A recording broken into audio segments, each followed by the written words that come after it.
The explosion wasn't the kind you hear in movies. No fireballs, no shockwave tearing through the neighborhood.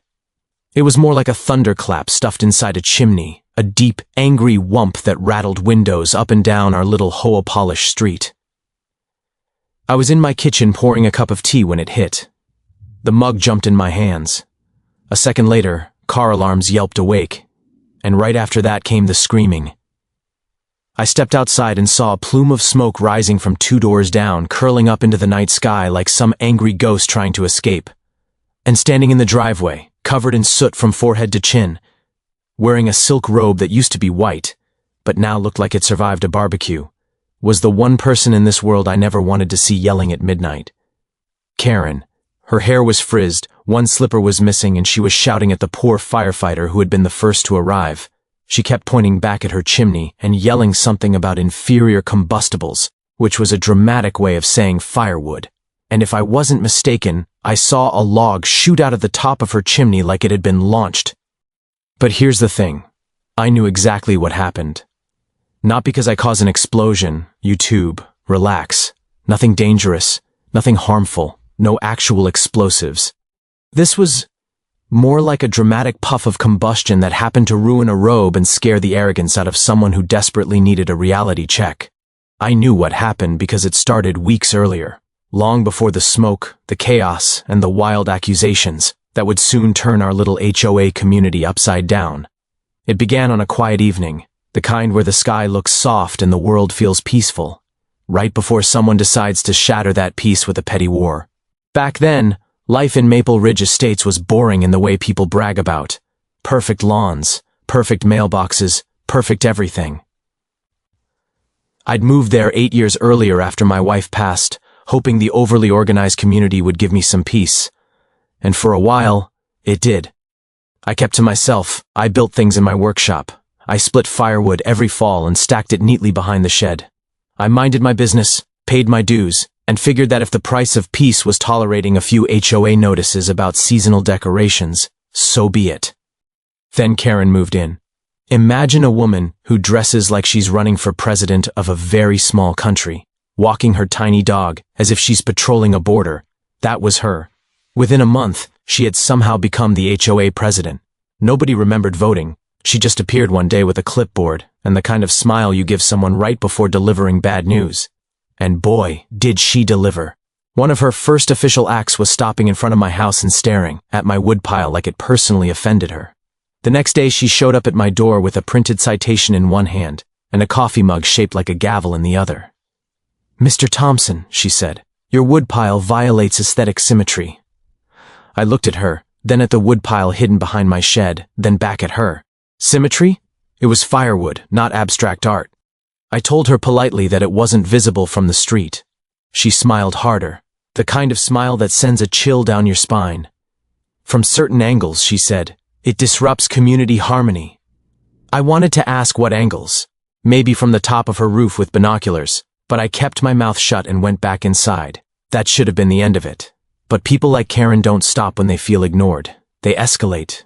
At first I thought I was imagining things. My woodpile looked slimmer. Not a lot, but enough to notice. I counted the logs, 68. The next evening, 61. The day after that, 54. Firewood doesn't evaporate. I hadn't used any. Nobody I knew would have taken it, and the landscapers hadn't been by in a week. So I stacked the wood neatly and checked again. 2 days later, another chunk gone. At this point, I'll admit I felt a strange mix of irritation and curiosity. Someone was sneaking into my yard at night, taking firewood, and doing a terrible job of hiding it. The grass near the gate was flattened. Footprints, small, narrow ones, were pressed into the dirt. But it was the heel marks that made the hairs on my arms stand up. Who steals firewood in heels? More importantly, who steals firewood while also fining the owner for having it? I wasn't ready to accuse anyone, not yet, but I needed answers. So I carved tiny marks into the ends of a few logs. Nothing harmful, just little engineer-style tracking notches. The next morning, those exact logs were gone. And that's when things stopped being a mild annoyance and became something else entirely.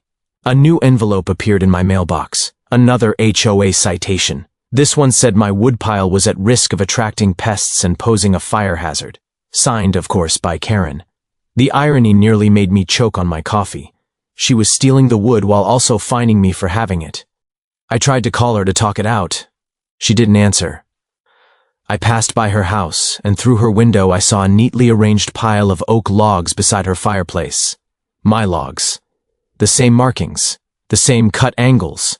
She wasn't even trying to hide it. That night I sat in my workshop and stared at my tools.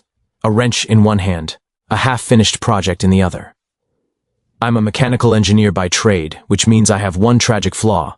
When something breaks, I don't complain. I fix. And when something is unfair, I don't argue. I design solutions. Not dangerous ones. Not harmful ones. Just clever ones.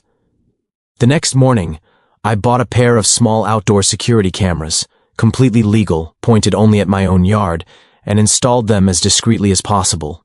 One above the shed, one facing the gate. Then I waited. The first night, nothing. The second, raccoons. The third, a stray cat who seemed mildly offended by the camera. But on the fourth night, at exactly 12:14 a.m., my phone buzzed. Motion detected. I opened the app and froze. There she was, Karen. Wearing a coat, scarf, and those same towering boots. She pushed open my gate like it belonged to her. She walked right up to my woodpile with a flashlight clamped between her teeth, humming to herself. She picked up the logs, inspected them, and then, this part nearly made me spit out my drink, she whispered, "He won't miss these. They're for the good of the community. The good of the community." Right. She stacked the logs into her oversized SUV, dusted off her hands like she'd done a public service, and strutted out of my yard. I watched the video again, then again. Not because I couldn't believe it, but because it was so absurd I thought maybe I'd hallucinated part of it. But nope. Karen, queen of the HOA, was stealing wood at midnight like a cartoon villain. A normal person might have marched over to her house right then. But I'd learned something important. Confronting someone like her only gave her more fuel. She thrived on drama. She fed on confrontation. She'd twist it, spin it, weaponize it. So I stayed quiet and started planning, not revenge, not harm, just poetic justice. Something that would teach her the one lesson she refused to learn: actions have consequences. The next evening, she delivered a handwritten notice to my door. Failure to comply will result in escalating fines. It was almost impressive how bold she was. Stealing my property, then threatening me for owning it. I smiled. I wasn't angry anymore. I was focused. What I crafted next wasn't dangerous. Nothing harmful, just hollowed-out wooden decoys that made a dramatic puff when burned, like a fireworks' playful cousin. No instructions, no risky chemicals, nothing YouTube would frown upon. Just an engineer making a point with theatrical flair. And eventually she stole those too. And those logs, well, they're the reason I stood in my driveway weeks later watching Karen scream at firefighters while smoke curled out of her chimney like a dragon that had just eaten something it regretted. If you're wondering how the situation spiraled into an HOA-wide war, or how Karen went from queen of the neighborhood to the most chaotic meme in town, that's where the story really begins to heat up. Because an explosion, no matter how small, doesn't just blow smoke out of a chimney. It blows secrets wide open. And Karen's secrets? They were just getting started. The morning after the explosion, you'd think the neighborhood had witnessed a meteor crash. People stood in clusters on their lawns with their arms crossed, whispering like they were auditioning for a gossip reality show. Dogs barked. Kids pointed at Karen's roof. And every few minutes someone glanced at me as if I had insider information, which, okay, I did, but no one needed to know that yet. I tried to keep a neutral expression, which isn't easy when you're watching your least favorite neighbor stomp around in a soot-covered bathrobe yelling at a fire inspector. Karen was furious, dramatic, offended, basically her normal self, just with more ash. And then, right around the time she said, "This neighborhood is filled with incompetence," I saw it. On the sidewalk, 3 feet from her driveway. A hollow log, one of mine, charred at the edges and split open like a giant angry sunflower. "Oh no," I whispered under my breath. She burned the decoy. And burned it she had. The harmless puff of combustion had clearly startled her. Nothing dangerous, nothing truly explosive, just enough drama to give her chimney a bad day and launch a little smoke signal into the HOA sky. It had worked. Maybe even too well. I could have walked away then, but Karen looked me dead in the eye across the street.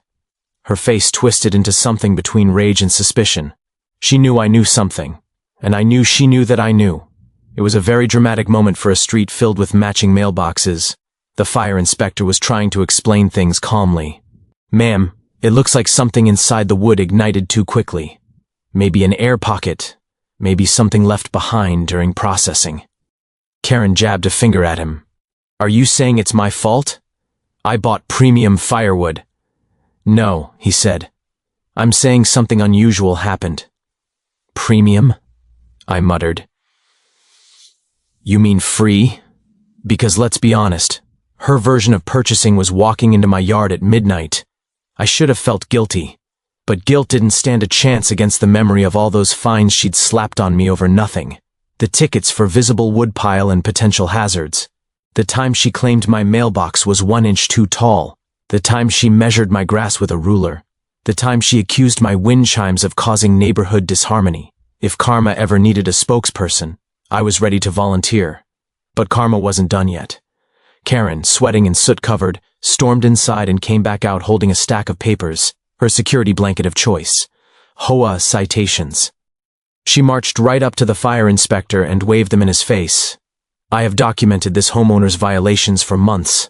Months." The inspector blinked. "Ma'am, what does that have to do with your fireplace?" "Everything," she snapped. That's when the neighbors laughed, quietly at first, then louder when Karen shot them a glare that could have melted steel. The entire scene was so chaotic that I almost forgot this wasn't the end. This was the beginning. Because Karen didn't take humiliation quietly. She took it personally. And when she took things personally, she weaponized the HOA faster than a toddler launching a tantrum. Sure enough, 3 hours later, there was an envelope taped to my door. I didn't even have to open it to know who it was from. The aggressively neat handwriting told me everything. Notice of emergency HOA hearing. Of course she wasn't going to let the fire inspector's baffled expression be the final word. She was going to drag me to the community center, parade her frustrations in front of the board, and try to pin a non-explosive poof log incident on me. So I went. Not because I had to, but because I was ready. I had video footage. I had timestamps. I had recordings of her trespassing like she owned the place. And, most importantly, I had the truth. The clubhouse was already half full when I arrived. Karen sat at the head of the long table, with her arms crossed so tightly it looked like she was trying to hold her anger inside by force. Her hair was clean now, but her expression was still smoky. The vice president gave me a sympathetic nod. Mrs. Beasley, the treasurer, winced when she saw me, as if preparing for incoming turbulence. A few neighbors whispered, nudging each other. The atmosphere felt electric. The moment I sat down, Karen banged a gavel she'd purchased for herself online. She banged it so hard it almost cracked. "This meeting will come to order," she announced. "We are here to address a severe violation of community safety caused by Mr. Thompson." A few people exchanged glances. Everyone knew what happened at her house. Everyone knew smoke had billowed out of her chimney. But she said caused by Mr. Thompson with such righteous fury that 2 people actually gasped. "Karen," the vice president said gently, "maybe we should review all information before assigning blame." Karen's eyes narrowed. "There is no need. I know exactly what happened." Of course she did. People like her always think they're the smartest in the room. She stood like a politician behind a podium no one asked for and began pacing slowly, dramatically. "For months I have warned this resident about improper wood storage. For months he refused to listen. His negligence has now—" I raised a hand. She didn't look at me. "Resulted in a dangerous fire incident at my home. I could have been injured." At that moment, a guy in the back coughed. "Oh no." Karen ignored him. She slammed a piece of paper onto the table. "I want the board to issue immediate fines and disciplinary actions." Her monologue continued for another minute, filled with dramatic pauses, exaggerated claims, and stern glares in my direction. But then she made her mistake. She said loudly and proudly, "I have personally documented his firewood up close, including in the last 48 hours. "Up close?" someone repeated. Last 48 hours? Mrs. Beasley whispered. I smiled. Time to flip the switch. Karen, I said, standing slowly, that log that puffed in your fireplace. Where did you get it? That is irrelevant. Really? I stepped closer. Because I have proof it came from my yard. The entire room tensed. Karen froze, eyes wide, as if someone had paused her. She opened her mouth, but the vice president cut in. Proof? What kind? I pulled out my phone. Karen's expression dropped so fast I swear I heard it hit the floor. The video played on the big screen behind me. Karen in all her midnight thieving glory, sneaking through my gate, flashlight in hand, stacking my logs into her SUV like she was stocking up for winter at the North Pole. The room went silent. Then a couple people gasped. Someone whispered, "New way." Mr. Jenkins muttered, "Knew it." Karen's face went from pale to red to pale again. She sputtered, This is illegal surveillance." The vice president sighed. "It's his yard, Karen." But, he trapped the wood. I kept my voice calm. Karen, the wood wasn't trapped. It wasn't dangerous. It wasn't anything except hollow. Technically true. No harmful detail. Nothing actionable. Just storytelling. You stole my property. You trespassed. And the result of your own actions startled you. I was gathering evidence, she screeched. For a violation you invented? I shot back. The room erupted. Whispers, mutters, disbelief. Someone laughed. Someone else clapped once before realizing it wasn't appropriate. Karen tried one last time. I was doing community service. The treasurer actually snorted. Out loud. Under pressure, Karen unraveled. She tried to deny it, then explain it, then twist it, then weaponize it. But the board wasn't buying it. They saw the video. They heard her lies. They watched her commit the very violations she blamed on others. And then came the moment that changed everything. The vice president leaned forward, steepling his fingers. Karen, trespassing is a serious offense. Misusing HOA authority is even more serious. She blinked rapidly. I am the HOA authority. Not anymore, he said quietly. The room gasped as he pulled out a document. Under Article 4B of our bylaws, the board can vote to remove a president for abuse of power. Karen's mouth fell open. Mrs. Beasley raised her hand. I vote yes. One by one, hands lifted around the room. Even board members she thought were loyal turned against her. Even neighbors she claimed to protect voted for her removal. All except her. She stood trembling, hands shaking, lips pressed tightly together like she might burst into sparks at any moment. This isn't over, she whispered at me, voice trembling with rage, shame, and panic. You will regret this. I shrugged. Maybe. But you can't cite me for existing anymore, so I'm feeling optimistic. Someone laughed. Someone else clapped. The tension cracked like ice. Karen grabbed her purse, spun around, and stormed out of the clubhouse so dramatically I'm pretty sure she expected movie-style wind to blow behind her. It didn't. The only thing blowing was her reputation falling apart. And that night, while the HOA board stayed behind to discuss new leadership, and neighbors lingered just to rewatch the video of Karen stealing firewood, I sat on my porch with a drink in hand. The stars were out, the air was crisp, and the neighborhood for once felt calm. But peace didn't last long. Because when someone like Karen loses power, they don't surrender, they retaliate. And the war she was about to start made the Firewood incident look like a warm-up. For about 48 hours after the HOA meeting, Maple Ridge felt like a different planet. People smiled more. Kids actually rode their bikes on the sidewalks without someone popping out to measure their speed. No more HOA notices magically appearing on front doors like curses left by a petty neighborhood wizard. It was peaceful. But peaceful, and Karen didn't mix. Peaceful was the opposite of what she understood. So naturally, instead of accepting her downfall with grace, she erupted like a volcano determined to take out the nearest village. The first signal came early the next morning. I walked outside to grab my newspaper. Yes, I'm one of those people. And there it was, an aggressively taped envelope stuck directly to the center of my front door. If Karen had glued it there any harder, I might have needed a crowbar. Inside was a letter so dramatic it could have been the opening scene of a legal drama. Pending disciplinary review, it said in bold. Community safety violations. Potential property sabotage. A list of accusations long enough to need a table of contents. All of it signed by Karen.